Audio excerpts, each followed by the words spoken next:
Technology is moving at a rapid clip, and it puts witchy women, witchy, empathetic, highly sensitive, feeling wise women in a tough spot at a crossroads. What was and what will be, and who are we in this ever developing matrix of the future? I'm Sarah, founder of the Sisters Enchanted, where I help women come home to themselves, reclaim their energy, develop more self trust, confidence, intuition, and create spiritual practices that just feel right. I've been doing this since 2016. And something that's been on my mind a lot lately is the uptick in technology, specifically utilizing tools like ChatGPT and this artificial intelligence in our day to day lives. Now, here's the thing, and here's where it gets interesting and why this is relevant to you if you're one of our students or in our community. I see women utilizing ChatGPT to write spells, to look at their tarot spreads and to read for them, to give psychic advice, to look at their birth charts. And while I have lots of thoughts about all of that, I do find that first and foremost, most people aren't using these artificial intelligence tools in a way that's very effective, just picking up and using them. And also, with the artificial intelligence conversation, we seem to be centering solely on this idea of chat gpt and tools like it, and not realizing that we've been utilizing AI tools for years and years.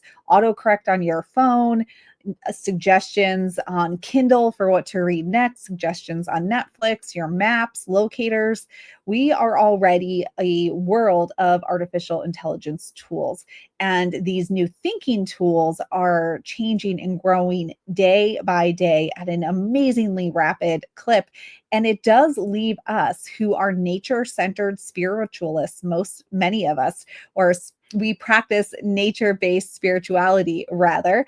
Many of us, we are looking at the moon phases. We are interested in the environmental impacts of what we're doing. We are heart centered people who value creativity, unique voices, unique perspectives, unique art.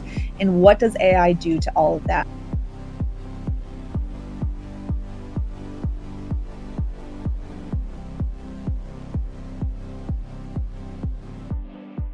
On the one hand, AI takes jobs away from creation, from artists. On the other hand, AI creates the ability for women just like you to develop an app by the end of the day today and be able to sell it on a marketplace. That would have taken you $100,000 to get started just a year ago. On the other hand, AI allows us to generate ideas and distill knowledge in ways that women who have learning differences or women who struggle with self-trust and self-confidence and freeze up when they have to put pen to paper couldn't do just a year ago. On the one hand, AI is utilizing water at a rapid clip for these tools like ChatGPT, and utilizing water when there are places in even America that do not have enough clean water for the population. On the flip side, AI is allowing, again, underfunded researchers to work with those problems, to generate resources that we have yet to generate or we haven't been able to generate. And where does that leave us as witchy women? Where does that leave us as nature based people? What does that do for us? That is the question. And I will say, as a woman who owns a business, cares for an aging relative with dementia, has two neurodiverse children myself, and whose plate is beyond full each and every day, I can't move without dropping something off of it. These tools are also a lifesaver when it comes to managing meal plans and activities and looking at my calendar and seeing things that I didn't see. So, where do we go from here? That is the question. And I don't know the answer. I do know that I am excited about this age of Pluto being in Aquarius through 2043, where we are going to see rapid technological changes again and again and again. And the biggest shift in human consciousness that we will see in our modern lifetimes. As a person who has both Jupiter and my moon in Aquarius in my eighth house, I do fancy myself a futurist, and I love to see where all of this technology is going. And as a highly sensitive person who is highly sensitive about the environment and jobs for working creatives, I do find myself at the crossroads that I bet many of you find yourselves at. And the one thing that I can do today is talk to us about spiritual sovereignty, energetic sovereignty, self leadership, self rulership in a time where tools might be telling you how to interpret your tarot cards. Tools might be telling you what to do with your body. AI is showing people in commercials, creating people based on like a stock, what is right image of people, which is harmful to us in so many different ways, and all the ways that we work as women to reclaim our energy and not carry the stories of society around with us about who we should be, how we should show up, and remaining sovereign in our energy amongst all of this change. That is the thing I think we should talk about first. I can't control where technology is going, but I can manage my own energy and help you to manage yours. So let's go ahead and talk about this. This is part 4 of a 4-part video series. In the description of this video, we will have video 1, 2, and 3 linked up for you. While you're there, be sure to subscribe to our Stay Magic newsletter. It's free and comes out every Sunday. And we'll give you more tips about working with your energy, working with moon phases, working with nature spirituality. It's what we love to do here at the Sisters Enchanted. All right, in video 1, I talked about your chakras, your root chakra, your sacral chakra, and your solar plexus chakra. In video 2, I talked about your heart and throat chakras. That is your energy. It's your energetic blueprint, your auric field, how you're connecting with the world around you. It's expanding or shrinking relative to your experiences and your ability to remain sovereign no matter what is happening around you. And today we are talking about the third eye and crown chakras, self-knowing versus self-forgetting, self-knowing versus self-forgetting. Let's not forget ourselves, y'all, with all of this change that is going on. This is where your sovereignty, your ability to remain in yourself, to rule your own energy, to be the leader of your energy becomes unshakable. When you know yourself, when you know who you are, and so many of us, we forget because of the day-to-day grind, all of the things we have to do in life, completely forget who we are. No algorithm can replicate you when you know who you are. No trend, no societal picture of what's good and best and people and palatable to people can derail you when you know who you are. No outside voice can convince you to abandon yourself when you know who you are. All right. Did I say that with enough power? When you know who you are. In your third eye, let's talk about self-awareness versus self-deception. Self-awareness versus self-deception. Your inner vision, your intuition, where your subconscious and conscious meet, will cut through digital noise.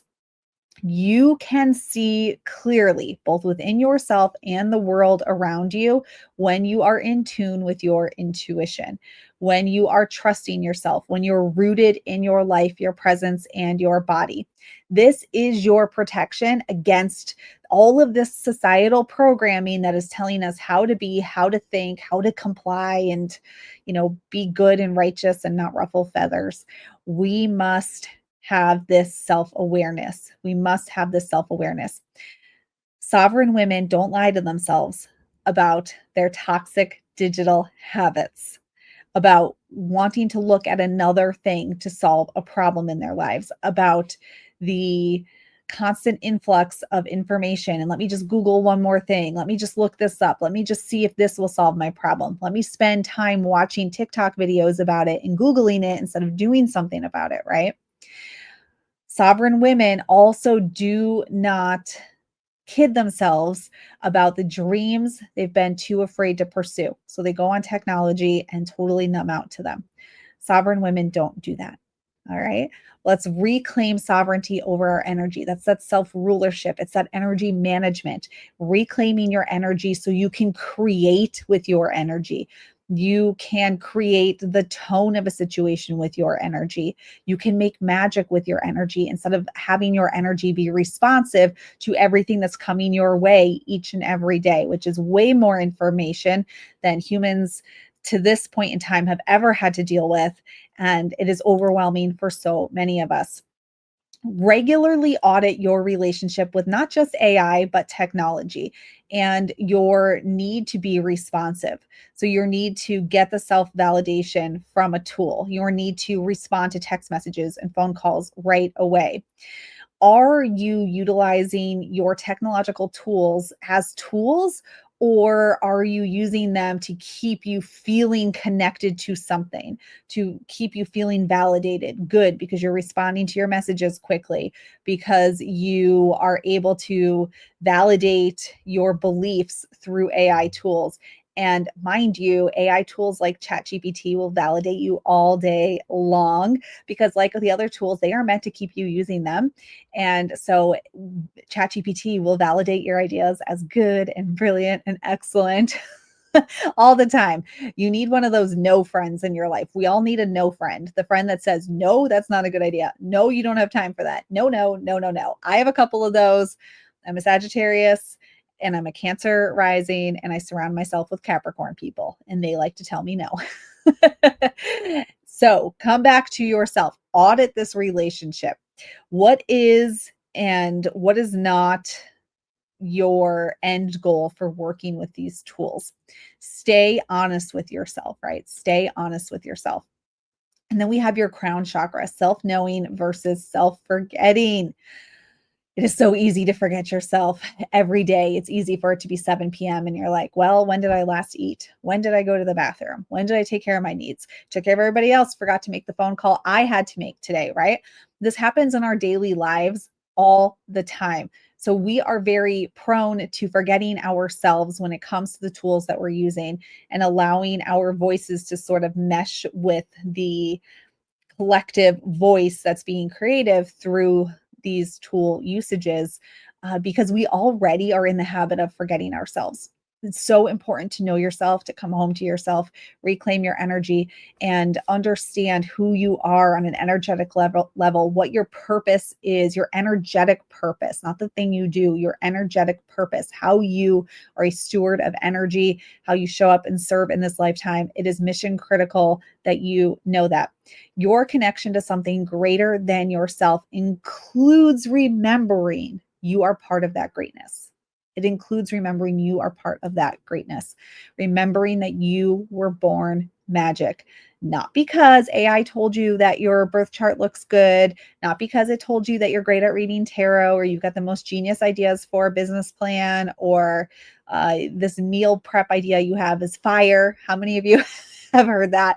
It's because you feel the magic in your bones. You know yourself so much to know that you are a bad bitch, and no one needs to tell you, and no tech needs to affirm that for you, whether it's through chat and language or turning you into the world's prettiest cartoon character. You already know you were born magic.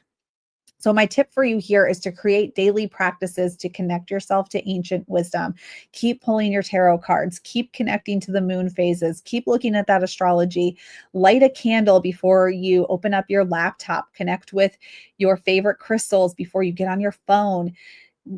Tap into that wisdom that you have been cultivating in your magical practice. And if you keep dreaming about cultivating it and you just have yet to do it, now is the time. Connecting to these anchored earth-based spiritual practices, these nature practices, these practices of connecting to your own energy, your own story, your own body, your own magic, will assist you in remaining sovereign over your energy, that self rulership, that self leadership, really being the manager of your energy, not managing your responsiveness to all of the things that are happening around you in this time where our world, our consciousness, our technology is rapidly shifting. So, my friend, if you, like me, find yourself in this wild place of unknown, maybe you have strong opinions, maybe you haven't formed any opinions, maybe you're sort of floating in the here, there, and the everywhere. I am with you and I feel you. And I think that the number one thing we can do is come home to ourselves, know ourselves, because whether it is fear for the job market, it is fear for finances, it's fear for the environment, it's fear for where technology is taking us. Fear will take you away from yourself at every single turn. Come home to your energy, know who you are, create these practices, and surround yourself by people who are there to witness you on this journey, who also are simultaneously excited about Pluto and Aquarius and totally confused and not sure what to do with any of it. You are in good company here at the Sisters Enchanted if you find yourself there.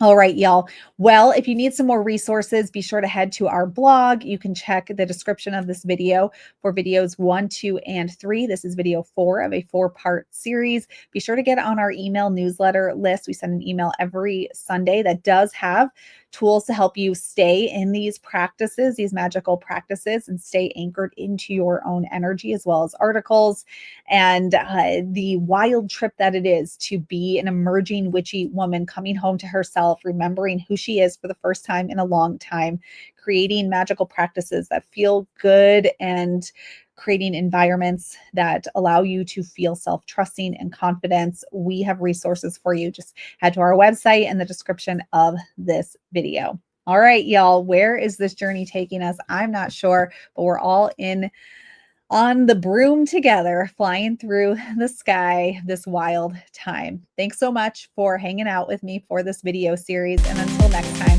stay magic.